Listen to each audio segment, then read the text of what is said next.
वामदेव की बहुत सी बातें लोगों को हैरत में डालती थी। उसका काम, भोजन और अन्य कई बातें लोगों को असाधारण लगती थी। उससे अपरिचित लोग जब उसे कुछ करते देखते या सुनते तो उन्हें लगता था कि वह किसी दूसरे ग्रह का प्राणी है। गांव के बुजुर्ग उसे ऐसा नहीं समझते थे। उनका मानना था कि वह जवान है और जवानी में लोग ऐसे ही रहते हैं, लेकिन यह तो सभी मानते थे कि वह बलिष्ठ शरीर का स्वामी था और मन से भी सजग व सचेत था। आलसी तो कतई नहीं था। और वामदेव की चर्चा गांव में इसी रूप में यदाकदा होती रहती थी, किंतु मैं जिन दिनों की यह कहानी कह रहा हूँ, उन दिनों उसकी चर्चा कुछ ज्यादा ही हो रही थी। बात यह थी कि इंद्रनाथ ठाकुर गांव आए थे। उन्हें ऐसे लोगों की जरूरत थी जो खेती बाड़ी के काम में पारंगत हों। वैसे तो गांव में ऐसे लोग ही रहते हैं जो कृषि कार्य पूरी तन्मयता और कुशलता से करते हैं, मन से जुड़े रहते हैं, पर ऐसे लोग भी अब इस तरह रहने लगे हैं कि सबको खेती से जुड़ा नहीं मान सकते। इंद्रनाथ को कृषि कर्म में तन्मयता से जुड़े लोगों की आवश्यकता थी। उनका ख्याल था कि इन दिनों गांव की ऐसी स्थिति है कि अगर वे चाहें तो गांव को ही हाँक कर शहर ले जाना असंभव नहीं है। इसीलिए अभी लोग खेती बाड़ी से जितना भी जुड़े हों, पर उनकी एक पुकार पर जरूर साथ चल पड़ेंगे। इंद्रनाथ शहर में रहते थे, कभी कभार गांव आ जाते थे। उनके गांव आने से वहां का वातावरण अलग तरह का हो जाता था। लोग इन्हें घेरे रहते थे, इनके निकटतम जाना चाहते थे। इतनी निकटता पाने का कारण था इंद्रनाथ का कईयों को नौकरी देना, कईयों को नौकरी का आश्वासन देना। बहुत से लोगों को उनसे आशा थी। इंद्रनाथ गांव की दशा देखकर मन ही मन प्रसन्न होते थे। वे सोचते थे कि गांव में भूख का खौफ है। ऐसी स्थिति में कोई केवल गांव के सहारे ही कैसे रह सकता है। मन में यह बात आते ही उन्हें अपना बचपन याद आ जाता। उनको उन दिनों की अपने घर की दरिद्रता याद आती, लोगों की उपेक्षा याद आती और उनका मन अतीत की गहराइयों में उतर जाता। उनका मन गांव के प्रति आक्रोश से भर उठता। उनके पिता का नाम महेश ठाकुर था। इंद्रनाथ 4 भाई थे, जिनमें वे सबसे बड़े थे। उनका बाल्यकाल से किशोरावस्था तक का समय गांव में ही बीता था। पिता बेहद गरीब थे। उनके परिवार में किसी ने खेती नहीं की थी, क्योंकि उनके पास जमीन ही नहीं थी। इतना ही नहीं, पूरे परिवार में किसी को अक्षर ज्ञान नहीं था। बाबा पशुओं की देखभाल और सेवा करते थे। इस कारण 2-4 भैंसें पल जाती थी और उनका दूध बेचकर गुजर बसर होता था। गांव वालों ने इनके परिवार का नाम घसकटूटक रख दिया था। इंद्रनाथ को सब याद है, एक दिन वे दूध पहुंचाने सुखदेव झा के घर गए थे। वही सुखदेव झा, जिसका पौत्र कुबेर झा उनके दरबार का महत्वपूर्ण सदस्य है, गांव का उनका खास मुहल्ला, जिसके चेहरे पर वे हमेशा सुखदेव झा की छाया देख प्रफुल्लित होते रहते थे। हाँ, तो उसी सुखदेव झा के घर एक दिन इंद्रनाथ दूध पहुंचाने गए थे। उस समय सुखदेव झा के बैठक में कोई नहीं था। वह दूध का बर्तन रखकर एक चौकी, जिस पर कंबल चादर बिछा था, पर बैठ गए। अभी वह बैठे ही होंगे कि न जाने किधर से सुखदेव झा आ गए और उनकी जो फजीहत की, मत पूछिए। उनको पकड़कर चौकी पर से ऐसे उतारा कि उन्हें लगा जैसे बांह टूट गई, आंखें दबा गईं। उनके जी में आया था कि दूध का बर्तन उठाकर बिना दूध दिए वापस चले जाएं, पर ऐसा न कर सके। सुखदेव झा ने तब तक दूध का बर्तन अंदर भेज दिया था। वो एक तरह से रोते हुए घर लौटे थे। आते ही उन्होंने पिता को बताया तो पिता ने उल्टे उन्हीं को डांट दिया, पर मां ने नहीं डांटा। उल्टे मां ने सुखदेव झा को बहुत बुरा भला कहा, श्राप दिया। उन्होंने अपने बाप यानी इंद्रनाथ के नाना को भी बड़बड़ाकर दोष दिया था कि वह बेटी नहीं, अपने बाप की शत्रु थी, तभी तो इस घसकटा परिवार में उन्हें ब्याह था। ऐसे परिवार में जिनके बाल बच्चों को लोग चौकी पर भी नहीं बैठने देते। इंद्रनाथ को गांव की बहुत सी बातें याद है, पर एक बात और जो हमेशा उनके मन में बहती रहती है, वह है राम बहादुर झा के घर की। राम बहादुर झा उस गांव के सबसे धनवान व्यक्ति थे। अब कैसे धनी बने, यह तो दुनिया जानती है, पर प्रकट में वह धर्मात्मा थे। उनकी पूजा पाठ, नियम निष्ठा की चर्चा आसपास के इलाके में थी। वे रोज सवेरे 4 बजे उठते थे। सूर्योदय होते होते उनकी पूजा समाप्त हो जाती थी। पूजा समाप्त होने पर नौकर एक सूप में चावल लेकर पोखर पर आता था। पोखर भी ज्यादा दूर नहीं था, बस उनके दालान से 10-12 बांस भर दूर। पोखर के पूर्वी महार पर ईंटों का खूब ऊंचा चबूतरा बना था। नौकर उसी चबूतरे पर चावल से भरा सूप रखकर किनारे खड़ा हो जाता। राम बहादुर झा पूजा घर से बाहर निकल थोड़ी देर पश्चिमी महार पर खड़े होते, जल पर पड़ रहे सूर्य के प्रतिबिंब को देखते, हाथ जोड़कर प्रणाम करते, सर्वपापहर तम सूर्य प्रणाम्यहम्। उसके बाद पश्चिमी महार की तरफ से सीधे पूर्वी महार पर आते। उत्तरी महार से सीधे नहीं आते थे। उस महार पर रंग बिरंगे फूल थे। उस मेड़ को लोग फूलों वाली महार कहते थे। वह बहुत मनोरम फुलवारी थी। राम बहादुर झा उसी फुलवारी के रास्ते टहलते हुए माली को किसी पेड़ के बारे में, किसी फूल के बारे में कुछ न कुछ बतलाते हुए पूर्वी महार पर आ जाते थे। वह तालाब चारों ओर के महार से इस तरह घिरा था कि वहां कोई नहीं जा सकता था। घिरा ही नहीं था, उत्तर की ओर फुलवारी, दक्षिण की ओर शाक सब्जी और पूर्वी किनारे के आधे दक्षिण की ओर से तरह तरह के अमरूद और एक दो नारियल के पेड़ थे। उत्तरी पूर्वी कोने पर आंवले का एक सुंदर पेड़ था, जिसके नीचे कार्तिक मास में पूरे इलाके के संस्कृत के विद्वानों को भोजन कराया जाता था। वहीं चबूतरा बना था, जिस पर चढ़कर राम बहादुर झा पक्षियों को दाना खिलाते थे। चिड़िया भोज पश्चिमी महार की तरफ खुला था। गांव वाले उसी घाट पर स्नान करते, मगर राम बहादुर का इतना प्रभाव था कि कुछ गिने चुने खास लोग ही स्नान करने आते थे। वैसे गांव के अतिथियों के लिए वह घाट ज्यादा खुला था। हाँ, तो कह रहा था, राम बहादुर झा उत्तरी किनारे से होते हुए पूर्वी किनारे पर आते। वहां चबूतरे पर चढ़कर मुट्ठी में चावल लेकर ऊपर उछाल उछाल कर चारों तरफ बिखेरते। यह उनका रोज का काम था। पक्षी भी यह बात जानते। वे झुंड के झुंड इकट्ठे होते। तरह तरह के पक्षी, तरह तरह के स्वर, और राम बहादुर झा आनंदित हो रहे होते। इंद्रनाथ यह दृश्य देखने के लिए भैंसों को प्रायः उसी रास्ते से लाते, वहीं भैंसों को मैदान में चरने के लिए छोड़ देते और खुद एक पेड़ पर चढ़कर दूर से यह दृश्य देखते थे। राम बहादुर झा चावल मुट्ठी में लेकर ऊपर उछालते तो सूर्य की किरणों में चावल के दाने दमक उठते। उस समय कितने ही पक्षी चावल की दमक के साथ चावल को भी लपक लेते। वह दृश्य देखते देखते इंद्रनाथ कई बार खुद चिड़िया हो जाते। एक बार की बात है, कार्तिक का महीना था। वैसे तो गांव के कुछ लोगों को छोड़ बाकी के लिए कार्तिक 13वें महीने जैसा लगता। कार्तिक महीना दैनिक अभाव, विपन्नता का महीना था। पूरा गांव विकराल अभाव से जूझ रहा था। भैंसों ने दूध देना बंद कर दिया था। बस समझ लीजिए कि इस महीने इनके परिवार में अकाल पड़ जाता था। कई दिन तो एक समय कुम्हर तीसी मिथिला का एक खाद्य की सब्जी खाकर पानी पीकर संतोष करना पड़ता था। इन्हीं दिनों की एक सुबह इंद्रनाथ पेड़ पर चढ़े हुए वह दृश्य देख रहे थे। इंद्रनाथ का चावल उछालना और चिड़ियों का लपकना। 4 मैसे और एक बछड़ा चढ़ते चढ़ते लक्ष्मी खलीफा के धान के खेत में घुस गए। उस समय इंद्रनाथ खुद को चिड़िया हो जाने की कल्पना में खोए हुए चावल लपक ही रहे थे कि उन्होंने लक्ष्मी खलीफा की गर्जना सुनी। वह भैंसों की पीठ पर सटाक सटाक मारते हुए उन्हें खदेड़ रहा था। इंद्रनाथ ने पेड़ पर से ही पलट कर देखा। उनके बदन में भय से छुरछुरी सी दौड़ गई। इसके बाद के परिणाम की कल्पना से ही वह इतने डर गए कि पेड़ पर से उतरकर बिना कुछ सोचे विचारे दक्षिण की तरफ भागे। उसके बाद तो जगह जगह घूमते फिरते वहां पहुंचे जहां आज हैं। कैसे पहुंचे, यह अलग कथा है। इधर उनके लापता होने से पूरा परिवार अशांत हो गया। माँ विक्षिप्त सी हो गई, पिता एकदम गुमसुम। लक्ष्मी खलीफा पहले तो बहुत आग बबूला हुए, पर इंद्रनाथ के लापता होने के कारण शांत हो गए। कुछ दिनों के बाद सभी ने मान लिया कि इंद्रनाथ लापता हो गए हैं।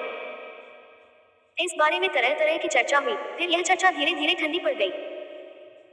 परंतु अब गांव के वही लोग कह रहे हैं कि इंद्रनाथ का सौभाग्य ही उन्हें भगाकर ले गया। ठीक 10 वर्ष बाद मकर संक्रांति के दिन वह गांव आए। वह आए भी ऐसे जैसे रात के अंधेरे को चीरकर भग से सूर्य उदय हुआ हो। उन्होंने पूरे परिवार को जगमगा दिया। ऐसा प्रकाश जिससे पूरे गांव की आंखें चुंधिया गईं। पूरे गांव में शोर मच गया। लोग बहुत आश्चर्य से इनको देखते सुनते। उनके माँ बाप के भाग्य को सराहते थे। आपस में फुसफुसाते, शंका आशंका करते कि इंद्रनाथ कैसे यहाँ तक पहुँच गए। ठीक ही कहा गया है कि जब ऊपर वाला देता है तो छप्पर फाड़ कर देता है। वह जिस शान बान से गांव आए थे, वह सचमुच चकाचौंध कर देने वाला था। इंद्रनाथ सचमुच बड़े आदमी हो गए थे। कई शहरों में उनके अनेक कारोबार थे। कई जगह अपने फ्लैट थे। कितने ही ट्रक थे, कितने ही मॉडल की कारें थीं। उधर ही उन्होंने विवाह भी कर लिया था। बेटा बेटी भी थे। पर उन्होंने शादी कहाँ की? कैसे इतने बड़े आदमी हो गए? लोग बाग इन सब बातों की चर्चा शुरू में करते थे, अब नहीं करते हैं। गांव वालों को इन सब से क्या लेना देना था? अब तो उन्हें बस इस बात से मतलब था कि कैसे उनकी कृपा मिल जाए।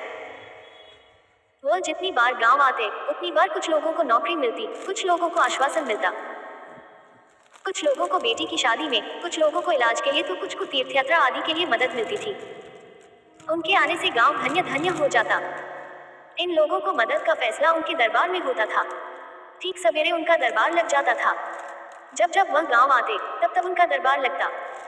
तरह तरह के लोग उनके दरबार में उमड़े रहते। सभी की कोशिश होती थी कि किस तरह इंद्रनाथ बाबू प्रसन्न होंगे, किस तरह मुझे सबसे ज्यादा महत्व देंगे। लोग अपने अपने ढंग से इसी जुगाड़ में लगे रहते थे।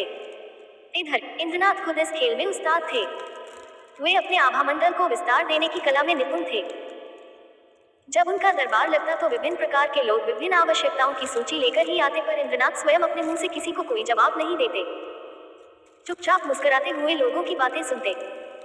दूसरे दिन ऐसे लोग उनके मुहल के कुबेर झा से संपर्क करते थे। कुबेर झा ही उन लोगों को बतलाता कि उनकी प्रार्थना पर क्या निर्णय हुआ। कभी कभी वह किसी से पूछ बैठते, क्या पढ़ाई कर रहे हैं? मैट्रिक पास किया है? यह भी कोई पढ़ाई हुई? और पढ़ने दीजिए, पर लिखकर मेरे पास आने के लिए कहिएगा। महज BA.M.A से क्या होगा? कोई प्रोफेशनल या तकनीकी कोर्स करें।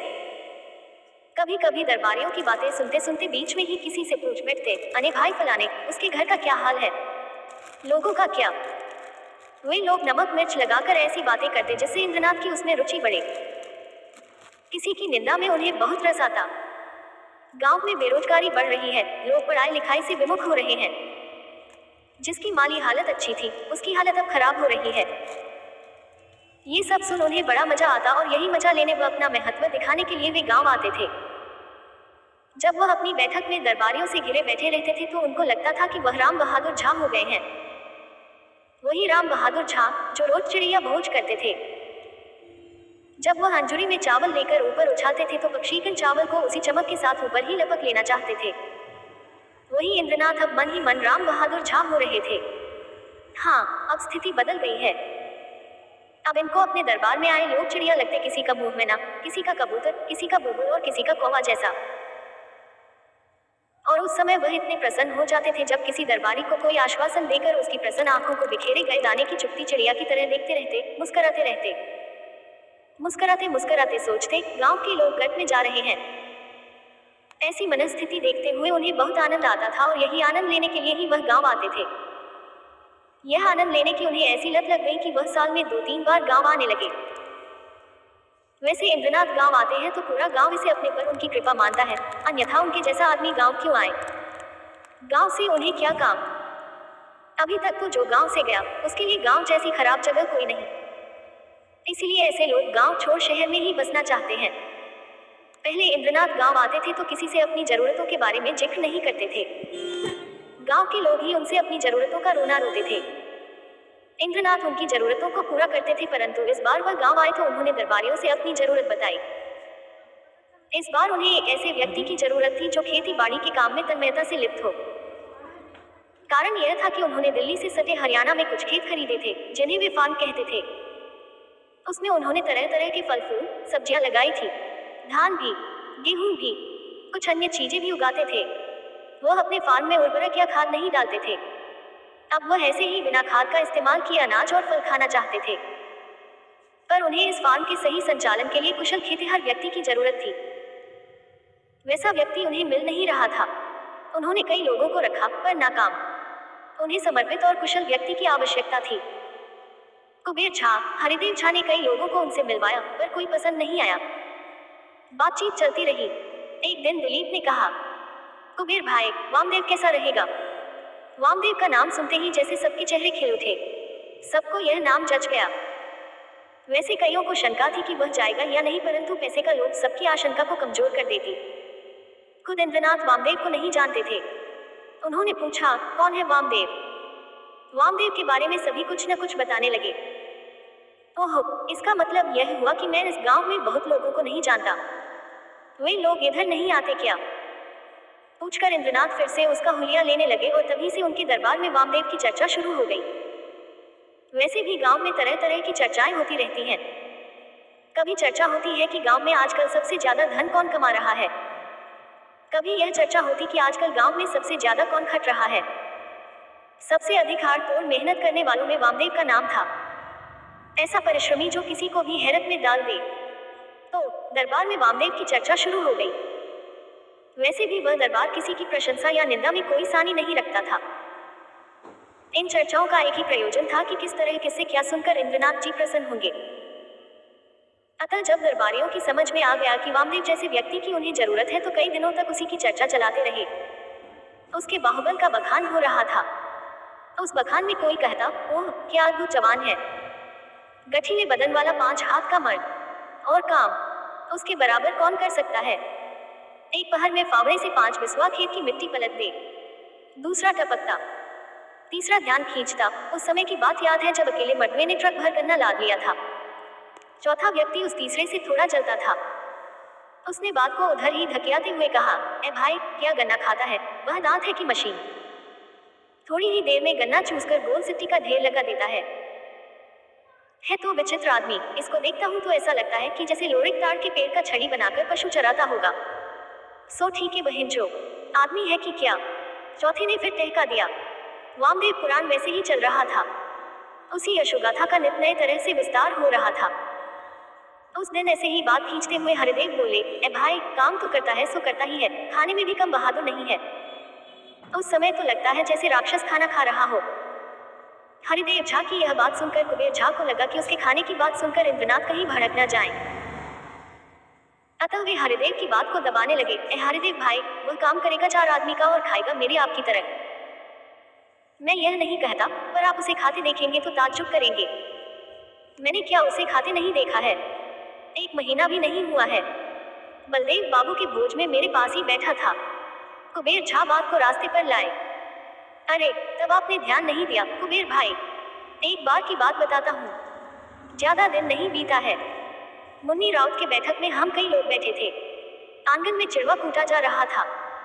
सो कहता हूँ खाने पीने का कोई प्रसंग उठा। ए भाई, 5 किलो चिड़वा ले आया। उस पर फोचहा के घर से 1 किलो चीनी आई और रख दी गई। विश्वास करो, ई वामदेवा अकेले सारा चिड़वा चबा चबा कर खा गया। एक घूंट भी पानी नहीं पिया। ठीक है, राक्षस है। बाहर ये सब बातें हो रही थी और इंद्रनाथ के पिता महेश ठाकुर साथ वाले कमरे में जप कर रहे थे। वे तो अन्य दिनों में भी अपने कमरे से किसी बात पर टिप्पणी कर दिया करते थे। आज भी उनसे नहीं रहा गया। वह गोमुखी में माला पर चल रहे उंगलियों को रोककर बोले, अरे तुम लोग इस वामदेवा की क्या चर्चा कर रहे हो? वह क्या खाएगा? कलियुग में तो लोगों की अंतड़ियां ही कमजोर होती जा रही हैं।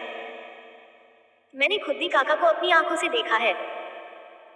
एक सेर मडवा, एक मोटा अनाज का रोटी, फुल्की नहीं रोटी, हाथ से पोई हुई ये मोटी मोटी रोटी, किलो भर हरी मिर्च, नमक और बड़े बड़े फौक वाले अचार के साथ खा गए थे। यह कहते कहते बुढ़कू जोश में आ गए थे। उनकी आवाज में और ज्यादा जोश आ गया था। वह बोले, और सुनो, मोक्षानंद झा का श्राद्ध था। वे जमींदारी के दिन थे। 7 गांवों के जयवाद मैथिल ब्राह्मणों का एक वर्ग 10 दिनों तक भोज खाते रहे। खाजा लड्डू का भोज था। उन दिनों ये छोटे छोटे नहीं, केहुनी जितने लंबे खाजा होते थे, और लड्डू नहीं, मुनबा बहुत बड़े आकार का लड्डू। खाजा का 1 अंजुरी से ज्यादा पीठ और केहुनी भर का ओग, और मुनबा भी ऐसा ही। कोई कोई उसे कोहबा लड्डू भी कहता था। जानते हो, खुद्दी काका 65 खाजा खा गए और उसके बाद समझ लो 1 सेर से ज्यादा मुनबा खा गए। उसी पर तो मोक्षानंद झा के बड़े दामाद ने उन्हें इनाम के तौर पर 1 जोड़ा धोती दी। पुरानी बात अधिकांश लोगों को सुनने में अच्छी लगी, पर कोई कुछ बोला नहीं। कारण यह भी था कि जिस खुदूदी काका की बात इंद्रनाथ के पिता महेश ठाकुर कर रहे थे, वह दरबार में बैठे दिलीप के परदादा थे। उधर महेश ठाकुर को भी बाद में यह ध्यान आया कि कहीं उनकी बात दिलीप को बुरी न लगी हो। वैसे तो उन्होंने अपनी ओर से काका की प्रशंसा ही की थी, इसलिए वह खुदूदी काका की प्रशंसा में ही कुछ बोलना चाहते थे। एक बार की बात है, खुदूदी काका अपनी बहन की ससुराल रमौली गए। रमौली के श्रीकांत झा उनके बहनोई के पिता थे। वे 600 बीघा खेत के जोतदार थे। उन्होंने हाथी पाला था। मैंने उनका हाथी देखा है। क्या सुंदर मकुनिया हाथी पाला था। जिधर निकल पड़ता था, दूर से ही टनाटन घंटी सुनाई पड़ती थी। दूर से ही लोग समझ जाते थे कि श्रीकांत झा का हाथी जा रहा है। सो कह रहा हूँ, उनका 40 हाथ का दालान बन रहा था। उस कमरे की बड़ेरी इतनी भारी थी कि दिन भर लोग थक गए, मगर 20-25 आदमी भी नहीं चढ़ा पाए। कल और लोगों को जुटाकर जुगाड़ लगाया जाएगा, ऐसा सोचकर छोड़ दिया गया था। रात में जब खुद्दी काका भोजन कर रहे थे तो उनकी बहन ने हंसते हुए यह बात कही। उन्हें भी बहन की बात पर हंसी आई। वह बोले, इस गांव के लोग आदमी हैं या बकरी? जब रात थोड़ी गहराई तो बड़ेरी का एक कोना बहन ने पकड़ा और खुद्दी काका ने बड़ेरी चढ़ा दी। सभी लोग वृद्ध महाशय महेश बाबू की बात सुन रहे थे। दूसरों को तो उनकी बात अच्छी लग रही थी, पर खुद इंद्रनाथ को यह बात अच्छी नहीं लगी। वे बोले, बाबूजी, अभी किस्सा कहानी छोड़िए। यह कोई किस्सा कहानी हुआ? वही तो हुआ। मैंने खुदुदी काका को अपनी आंखों से देखा है और तुम लोगों को उनकी बात किस्सा कहानी लगती है तो वामदेव की बात भी कल वही लगेगी। यह पाउडर वाला दूध और मशीन से छांटा कूटा अनाज जो न करे। बेटे की बात से महेश ठाकुर थोड़ा असहज हो गए थे। भुना भुनाते हुए अपने कमरे की तरफ चल दिए। दूसरों को तो यह बात अच्छी लग रही थी, पर बाप बेटे के बीच में कोई क्या बोले। वैसे महेश ठाकुर भी चुप रहने वाले नहीं थे। जो बात पकड़ लेते थे पकड़े ही रहते। जिन दिनों वे गरीबी का जीवन जी रहे थे, उन दिनों भी इस आदत के कारण कितनी बार अपमानित हो जाते। अब कौन अपमान करेगा? पीठ पीछे तो लोग उन्हें अब भी झक्की कहते हैं। अगर दूसरे बेटों ने ऐसी बात कही होती तो आग बबूला हो जाते, पर इंद्रनाथ ने कहा था इसलिए बात पी गए।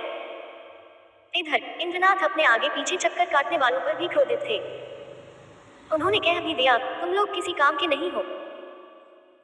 कई दिनों से वामदेव वामदेव हो रहा है, पर कौन है वामदेव, कैसा है वामदेव, अभी तक देखा नहीं। अपने मनाभावों को दबाते हुए उन्होंने कुबेर झा से पूछा, अने भाई कुबेर झा, आज वामदेव आएगा ना? उसने कहा तो है, दरअसल उसे काम से ही फुर्सत नहीं मिलती। कुबेर झा ने चिंतित स्वर में कहा। इंद्रनाथ चुप हो गए थे।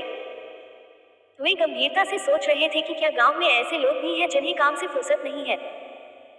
यह सोचते हुए उनके जेहन में फिर राम बहादुर झा घूमने लगे। उनका यश याद आया। वे याद करने लगे, उन दिनों ऐसा कौन था जिसे राम बहादुर झा बुलाएं और वह अपने काम में लगा रहे? कोई नहीं। मन में यह बात आते ही उन्हें हीनता बोध चपेट में लेने लगा। इस बोध से ग्रस्त होने से उनका क्रोध बढ़ता गया। ठीक उसी समय कोई बोला, वामदेव आ रहा है। सभी ने पलटकर पीछे देखा।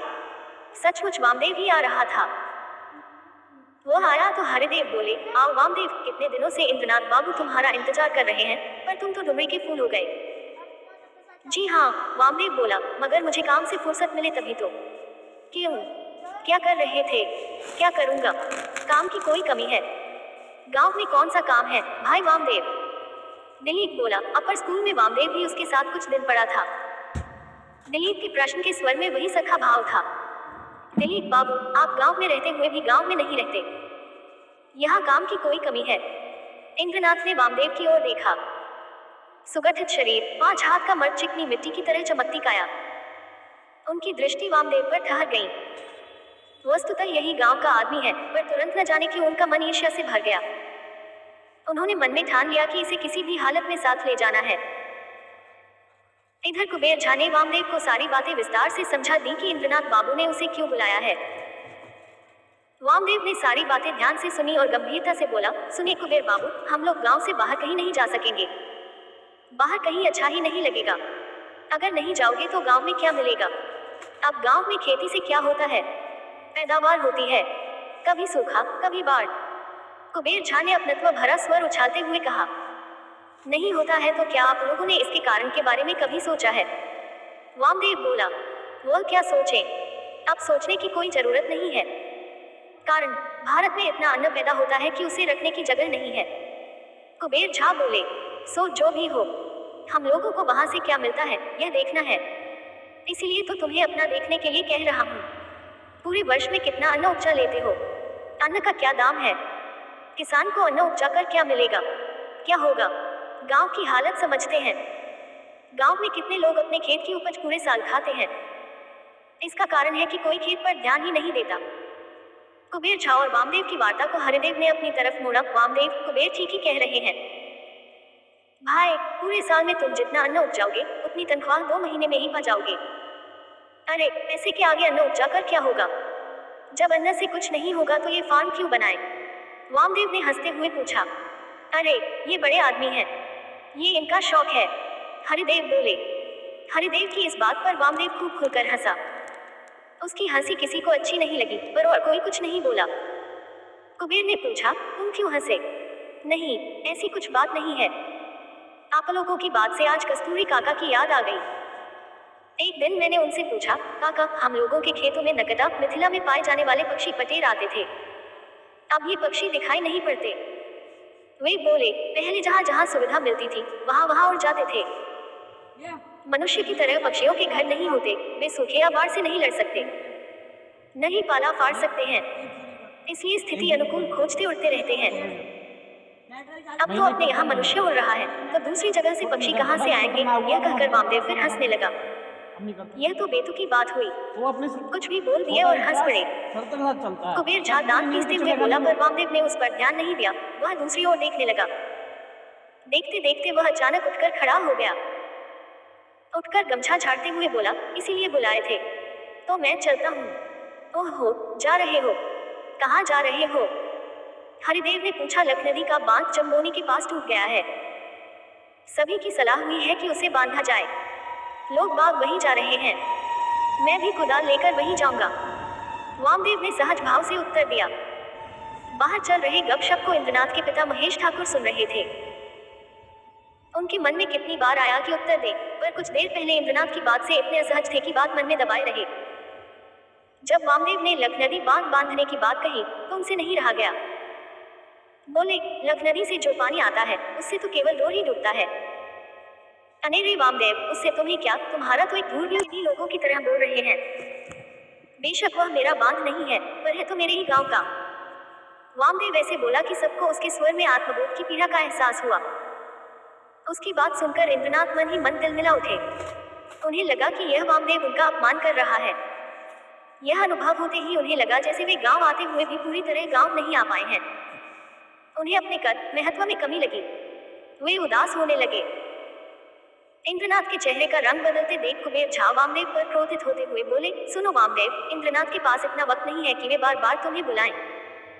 साफ बोलो, क्या कहना चाहते हो? हाय रे मर्दे, इतना पढ़ लिख कर भी बात नहीं समझे। कहकर फिर हंसने लगा वामदेव। हंसा भी तो खुलकर। रे, या तो हंस लो या बोलो। इस बार कुबेर झा उसे डपटते हुए बोले। ऐ कुबेर झा, ऐसे मत डपटो।